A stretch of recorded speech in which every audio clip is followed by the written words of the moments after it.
লালমনিরহাট ২। সারা দেশে যখন নির্বাচনের আমেজ, তখন এখানে নির্বাচনী কার্যক্রমে নিষেধাজ্ঞা দিয়েছে বিএনপি। ব্যক্তিগত জনসংযোগ করলেও সভা সমাবেশ করতে পারেননি এখানকার মনোনয়ন প্রত্যাশীরা। এ নিয়ে হতাশা নেতাকর্মীদের মাঝে।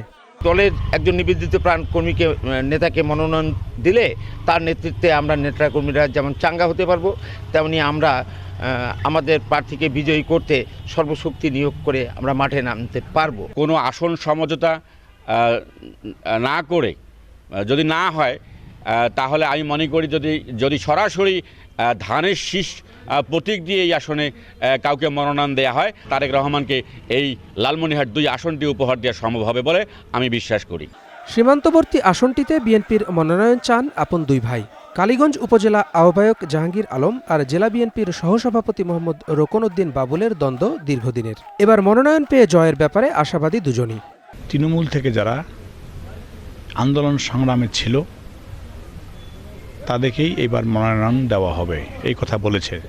তাই আমার বিশ্বাস, যেহেতু আমি একজন রাজপথের সৈনিক, আমি একজন তৃণমূলের কর্মী, আমাদের তৃণমূলের মতামত নিয়েই অবশ্যই এই আদিতমণি কালীগঞ্জের নমিনেশন দেবে। এবার আমি যদি মনোনীত প্রার্থী থাকি বাংলাদেশ জাতীয়বাদী দলের, তাদের শেষ প্রতীক নিয়ে আমি অংশগ্রহণ করি, তাহলে বিপুল ভোটের ব্যবধানে এই আসনটি আমি দেশনেত্রী বেগম খালেদা জিয়া এবং ভারপ্রাপ্ত চেয়ারম্যান তারেক রহমানের হাতে আমি তুলে দিতে পারবো ইনশাআল্লাহ। তবে কেন্দ্রীয় সমঝোতার কারণে তাদের বাদ দিয়ে নবগঠিত জনতার দলকে আসনটি ছেড়ে দেওয়া হতে পারে বলে আলোচনা আছে।